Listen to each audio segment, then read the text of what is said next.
polls are now officially open for the May primaries in Indiana. This is a live look at the Notre Dame Joyce Center, one of the many polling places in St. Joseph County. Poll workers, they're getting ready. They just took their oath. Now they're ready to getting go. ready to work. Absolutely. Michigan voters, you still have another about an hour or so until you cast your ballots, and Kristen Bean is going to give us a live report in just a few moments. A lot of important issues on the ballots today in both states. But first, WSBT-22 meteorologist Carrie Peugeot is here with your first alert election day forecast. Yeah. Need the umbrella. You do. If you think you're going to be standing outside, maybe, or, you know, walking. Unless you want to do the run. Unless you want to do the run from the car to the door. Yeah, we are talking rainy conditions, and you probably already noticed that because you probably, if you're up now, you probably heard some of those showers. Some of them have been pretty heavy, and those yellow areas you see here in First Alert Storm Tracker radar, those are the really heavy areas. A lot of that has already rolled through South Bend and Mishawaka, but it's in the middle of Elkhart County, and we're seeing this more also in Berrien County, Niles area, Edwardsburg and Cass County seeing some of those showers, and it's a little bit lighter when you get around US 30 and to the south. We haven't had quite as heavy as rain in the last 15 or 20 minutes. You're still seeing some rain showers, but it just hasn't been quite as intense. Now outside you can see just by the visibility here on our First Alert weather cam in South Bend from St. Joseph Regional Medical Center. This is downtown South Bend where it looks hazy,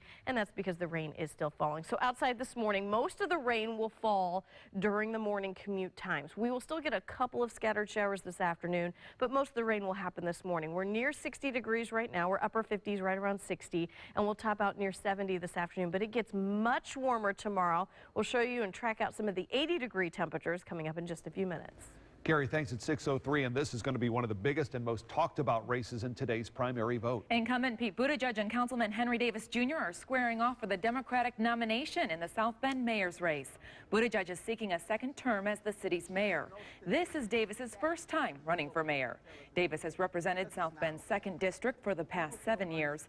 The winner of today's election will face Republican Kelly Jones this fall. Voters in Elkhart, meantime, will also be deciding who they'd like to see in the mayor's race this fall. Tim Neese and Dan Beecher are vying for the Republican nomination. Neese, a former Elkhart City Councilman and then later state representative. You see him there. And Beecher, a commissioner for the Elkhart Housing Authority and former vice president of Downtown Elkhart Incorporated there. Now, incumbent Mayor Dick Moore and Caleb Owens are seeking the Democratic nomination. Mayor Moore on the left is going for a 3rd term as mayor, a former city streets commissioner and fire chief. Owens is seeking his first political office. You see the young man there, a senior at Concord High School, a member of the Indiana National Guard, and a music minister at an Elkhart church. And WSBT-22 Kristen Bean is now talking with us live about one of the most controversial races appearing on today's ballot. Yeah, Kristen, there's been a lot of talk about the race for South Bend City Clerk.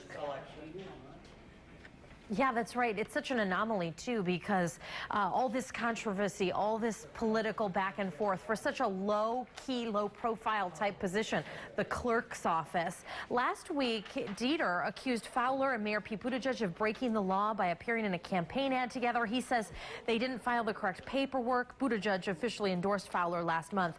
Dieter has asked the St. Joseph County Election Board to investigate. And then last week, the South Bend Tribune reported Dieter's facing his own controversy involving questions about where an $18,000 donation to his campaign come from.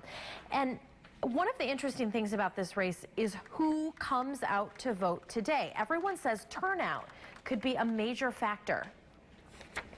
So that low turnout, you know, it depends on who you ask. If the turnout was low, that would probably favor someone with a bigger name. So in the clerk's race, the lower the turnout might have favored Derek Dieter early on. But we've had a lot of things that have sort of happened now over the past couple weeks that changed things.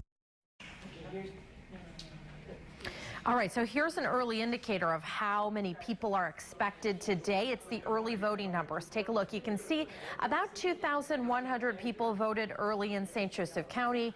This time compared to about 2,500 in 2011. Now that is a St. Joseph County number where we're talking about a South Bend clerk's race. Still an early indicator of generally how many people are expected today. So a lot of political junkies going to be watching this case, especially since both campaigns have been running strong. Dieter's been doing a lot of door knocking.